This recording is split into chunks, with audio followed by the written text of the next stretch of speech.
మక్తల్లో రేపు సీఎం రేవంత్ రెడ్డి పర్యటన. మంత్రి వాకిటి శ్రీహరి. మక్తల్లో రేపు జరగనున్న సీఎం రేవంత్ రెడ్డి పర్యటన ఉమ్మడి పాలమూరు జిల్లా భవిష్యత్తును మార్చివేస్తుందని రాష్ట్ర మంత్రి వాకిటి శ్రీహరి తెలిపారు. సీఎం మధ్యాహ్నం 3 గంటలకు మక్తల్ చేరుకుని మక్తల్, నారాయణపేట, కొడంగల్ ఎత్తిపోతల పథకంపై సమీక్ష నిర్వహించనున్నారు. కృష్ణా, భీమా నదులపై బ్రిడ్జి కమ్ బ్యారేజీల నిర్మాణం, ప్రాజెక్టులపై ఏరియల్ సర్వే చేపట్టనున్నట్లు మంత్రి వెల్లడించారు. భూత్పూర్, నెరేడుగాం ముంపు గ్రామాల ప్రజలకు నష్టపరిహారం, భూత్పూర్ రిజర్వాయర్లో 15 టీఎంసీల నీటి నిల్వాంశాలను సీఎం దృష్టికి తీసుకెళ్తామని తెలిపారు. సీఎం పర్యటనను విజయవంతం చేయాలని ప్రజలకు విజ్ఞప్తి చేశారు. నమస్కారం. మన ప్రియతమ ముఖ్యమంత్రి గారు రేపు 3 గంటలకు మక్తల్ రాబోతా ఉన్నారు. మక్తల్, నారాయణపేట, కొడంగల్ ఎత్తిపోతల పథకంలో జరుగుతున్న పురోగతి గురించి విజువల్స్, దాని తర్వాత కన్సర్న్ డిపార్ట్మెంట్స్తో రివ్యూ తీసుకొని ఆ తర్వాత ఏదైతే జూరాల పైభాగాన కృష్ణానది పైన, భీమా నది పైన బ్యారేజ్ కమ్ బ్రిడ్జ్ల విషయం ఇదివరకే ముఖ్యమంత్రి గారితో చర్చించడం జరిగింది. కన్సర్న్ మంత్రివర్యులు ఉత్తమ్ కుమార్ రెడ్డి గారి దగ్గర కూడా చర్చించడం జరిగింది. కర్ణాటక ముఖ్యమంత్రి గారితో మాట్లాడి కర్ణాటక మంత్రివర్యులు బోసురాజు గారితో చర్చించి ఇరువురి ద్వారా రెండు రాష్ట్రాల్లో కాంగ్రెస్ పార్టీ ఉంది కాబట్టి ఏ విధంగా అయితే ఆల్మట్టి, నారాయణపూర్ డ్యామ్ల కింద బ్యారేజ్ కమ్ బ్రిడ్జ్లు కట్టుకొని రైతాంగం అంతా సస్యశ్యామలంగా వ్యవసాయం చేసుకుంటున్నారో, తాగినీటికి ఇబ్బందులు లేక ఉన్నారో, అదే మాదిరిగా మన తెలంగాణలో కూడా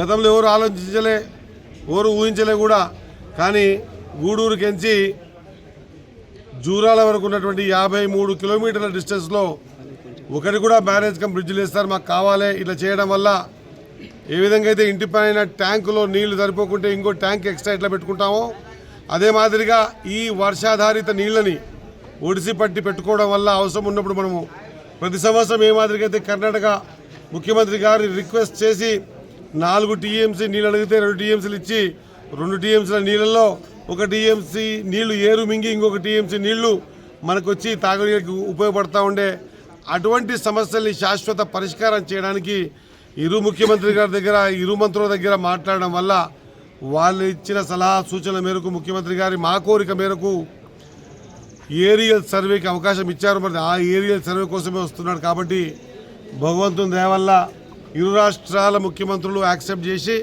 ఇరు రాష్ట్రాల మంత్రులు కొలిక్కి తీసుకొచ్చినటువంటి కృష్ణా మీద, భీమా మీద కట్టాలనుకుంటున్నటువంటి బ్యారేజ్ కమ్ బ్రిడ్జ్ల ఏరియల్ సర్వేకి వస్తూ ఉన్నటువంటి ముఖ్యమంత్రి గారికి మనమందరం కూడా ఎక్కడెక్కడైతే కావాలో ప్రాజెక్ట్ అక్కడ ఘన స్వాగతం పలకవలసిందిగా నేను యావత్ రైతాంగాన్ని కోరుకుంటూ, మరి అదే మాదిరిగా ఈ ప్రాంతంలో ఎన్నో ఏళ్లకించి పెండింగ్లో ఉన్నటువంటి భూత్పూరు, నేడుగం గ్రామాలకు మరి ఖచ్చితంగా ప్రభుత్వం ద్వారా సహకారం అందిస్తామని చెప్పేసి 3 రోజుల క్రితం కలెక్టర్ గారికి ఆ ఊర్లకు ఏం కావాలని చెప్పి అడిగే జీవో కాపీ ఇచ్చారు. కాబట్టి గతంలో కాంగ్రెస్ పార్టీ 2010లో ఇచ్చిన జీవో 210 జీవో నంబర్ ప్రకారంగా ముంపు గ్రామాలను ప్రకటిస్తే 10-12 సంవత్సరాలు వాళ్ళ కుటుంబాలు, వాళ్ళ ఊర్లు అన్నీ కూడా అగమ్య గోచరంగా తయారై ₹1 డెవలప్మెంట్ ఫండ్ ఇవ్వకుండా ఆ ఊరిని నిర్వీర్యం చేసినటువంటి సందర్భం.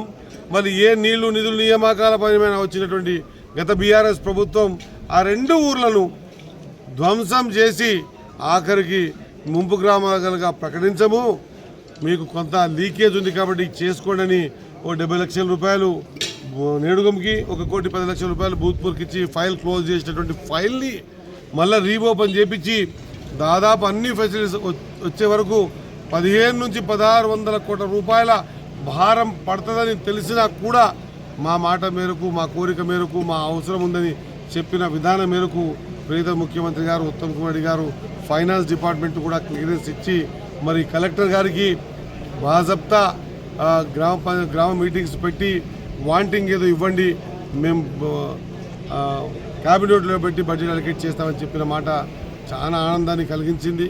దీంతోపాటు ఈ కృష్ణా మీద, భీమా మీద బ్రిడ్జులు కట్టుకుంటే రాబోయే తరాలకు మనం ఏమిచ్చినా ఇవ్వకపోయినా ఈ బ్రిడ్జ్ల ద్వారా తాగునీరు, సాగునీరు ఇవ్వడం వల్ల ఈ ప్రాంతానికి సంబంధించినటువంటి ప్రజానికం అంతా కూడా సుభిక్షంగా బతకడానికి ఒక మంచి అవకాశం దొరుకుతుందన్న విషయాన్ని కోరుకుంటూ, అదే మాదిరిగా ముఖ్యమంత్రి గారి మరొక కోరిక కోరినాం. మక్తల్ ల్యాండ్ పేట్ కూడా ఎత్తిపోతల పథకానికి భారతదేశంలో ఎవరు కూడా ఇవ్వనంత డబ్బిచ్చి రైతులను ఒప్పించి 98.5% రైతుల యాక్సెప్ట్తో ప్రారంభమైన ఈ కార్యక్రమం ఇప్పటివరకు ఫస్ట్ ఫేజ్లో 60 to 70% వరకు కంప్లీట్ అయింది. మిగతా వరకు కూడా త్వరితగతిగా డబ్బులు ఇచ్చే కార్యక్రమాన్ని ఏర్పాటు చేసుకున్నారు. దానిలో భాగంగా మరి బూత్పూర్కి నీళ్ళు ఇసుకపోతున్నాం కాబట్టి మా బూత్పూర్ని ఏ విధంగా అయితే ఇప్పుడే మొన్న ఇచ్చిన జీవో ప్రకారంగా మరి కొత్త గ్రామాన్ని ఏర్పాటు చేస్తామని చెప్పారో అదే మాదిరిగా ఆ బూత్పూర్ని బండ్ ఏర్పాటు చేసి ఎక్స్పాన్షన్ చేసి ఒక 15 TMCల నీళ్లు నిలుపుకోవడానికి అవకాశం ఇవ్వమని కూడా కోరబోతా ఉన్నాం. ఒకవేళ అది జరిగితే ఇక నా భవిష్యత్ ఇంకెప్పుడు ఎవరు ఈ ప్రాంతంలో నీళ్ల గురించి ఆలోచన చేసేటువంటి పరిస్థితులే ఉండవన్న విషయాన్ని మరొకసారి గుర్తు చేస్తూ, మరి అడగంగానే అనుగొండకు డబ్బులు ఇచ్చి మళ్ళీ అడగంగానే అంకెనపల్లికి ఇప్పుడు 10A క్లియరెన్స్ ఇచ్చి దానికి డబ్బులు ఇచ్చి ఇంకా 10A క్లియర్ చేయడానికి నాదనపల్లి కూడా ఉంది. ఈ 3 ఊర్లకి 100 కోట్ల రూపాయలు ఇచ్చి వ్యవసాయ భూముల్ని ఆదుకున్న ప్రీతం ముఖ్యమంత్రి గారికి ఏమి చేసినా రుణం తీర్చుకోలేము. కాబట్టి మక్తల్ నియోజకవర్గ ప్రజల ద్వారా మనస్ఫూర్తిగా ఆయనకు హృదయపూర్వక ధన్యవాదాలు తెలియజేస్తూ రేపు ఈ కార్యక్రమాన్ని జయప్రదం చేయవలసిందిగా రైతాంగాన్ని కోరుకుంటూ ముగిస్తా ఉన్నాను. జై హింద్. కృష్ణ భీమా ఎంత వ్యయంతో నిర్మించబోతున్నారు?